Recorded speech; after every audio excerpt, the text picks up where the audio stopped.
श्री कृष्ण की माया दीनहीन कौन, देवी राधा या देवी रुक्मिणी।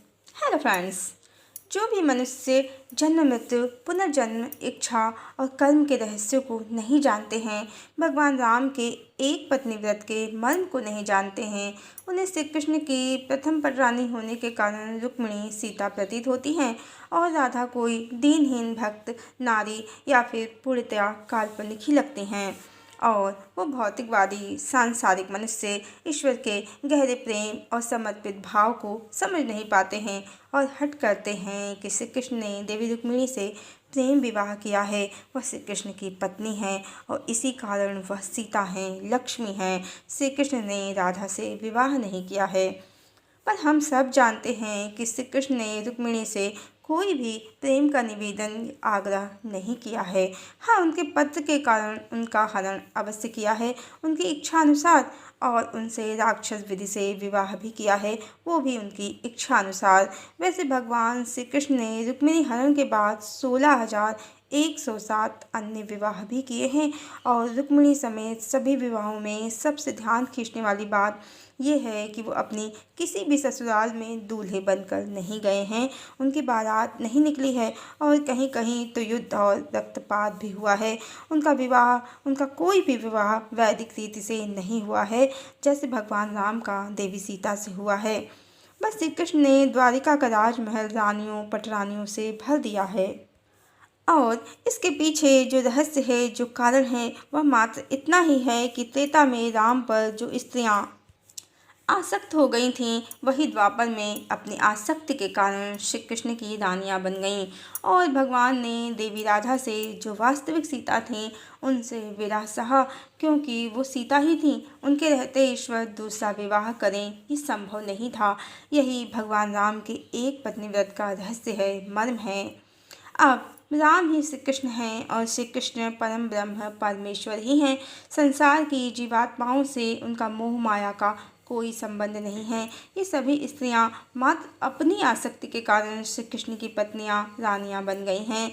श्री कृष्ण ने इन्हें सभी सुख प्रदान किए हैं, रहना खाना पीना सोना विलासितापूर्ण जीवन संतान अपना नाम, परंतु वो एक चीज़ जो सबसे कीमती है, श्री कृष्ण का समर्पण, वो इन्हें नहीं दिया है श्री कृष्ण ने। क्योंकि श्री कृष्ण परम ब्रह्म परमेश्वर हैं, वो सभी को सुख प्रदान कर सकते हैं, प्रेम प्रदान कर सकते हैं, पर जीवात्माओं में आसक्ति नहीं कर सकते। वो माया से परे हैं, निष्काम हैं। हाँ, देवी राधा कोई जीवात्मा नहीं है, पूर्ण काम परमात्मा का ही अर्धांग है। इसी कारण जीवन पर्यंत उनसे दूर रहकर भी समर्पण श्री कृष्ण ने उन्हें ही दिया है। इस तरह यह स्पष्ट है कि रुक्मिणी श्री कृष्ण की पटरानी होकर भी वह स्त्री हैं जिसके पति की अन्य 16,107 पत्नियां हैं। देखा जाए तो रुक्मिणी की स्थिति बहुत अच्छी नहीं है। राम सिर्फ देवी सीता को समर्पित हैं और श्री कृष्ण की 16,108 पत्नियां हैं। हम सब जानते हैं कि समर्पण सिर्फ एक के प्रति ही होता है। एक से दो होने पर भी समर्पण नहीं, सिर्फ आकर्षण होता है। और जहाँ हजारों की संख्या हो, वहाँ आकर्षण और समर्पण दोनों ही बेमानी से हो जाते हैं। भगवान श्री कृष्ण तो वैसे भी निर्विकार ब्रह्म ही हैं। मोहासक्त तो ये जीवात्माएं हैं जो अपनी कामनाओं के कारण श्री कृष्ण की रानियां बन गई हैं। इसी कारण देवी रुक्मिणी सीता नहीं बल्कि दीनहीन ही हैं। जहाँ इतनी पत्नियां होंगी और सबको समान अधिकार होंगे, वहाँ किसी एक स्त्री को पति का कितना ध्यान मिलेगा। रुक्मिणी की स्थिति सच में बड़ी विकट और बड़ी दयनीय है। और वैसे भी श्री कृष्ण के जीवन का अधिकांश भाग तो हस्तिनापुर में पांडवों के पीछे ही बीता है। जब राम ने देवी सीता का परित्याग किया था तो भी पुनर्विवाह नहीं किया था, समर्पण एकमात्र देवी सीता को ही था।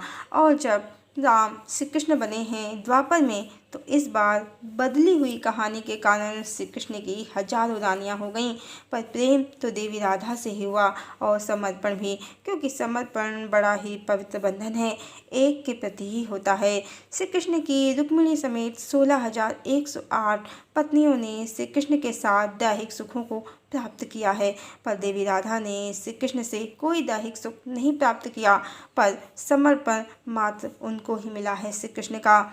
देखा जाए तो श्री कृष्ण की सभी पत्नियां रुक्मिणी समेत कोई दीनहीन नहीं है। सबने अपनी इच्छा और कर्म से श्री कृष्ण के साथ जीवन प्राप्त किया है। पर यह भी सत्य है कि देवी राधा को विरह का अपार कष्ट इसमें सहना पड़ा है और एक ऐसा जीवन जीना पड़ा कि आज कितने ही उन्हें काल्पनिक भक्त उपेक्षित प्रेमिका समझते हैं। पर श्री कृष्ण के हृदय साम्राज्ञी हैं वो, कोई दीनहीन नहीं है, बल्कि वही श्री कृष्ण का सत्य संबंध है जिसे चाह कर भी श्री कृष्ण ना तो झुठला सकते हैं और ना त्याग ही सकते हैं।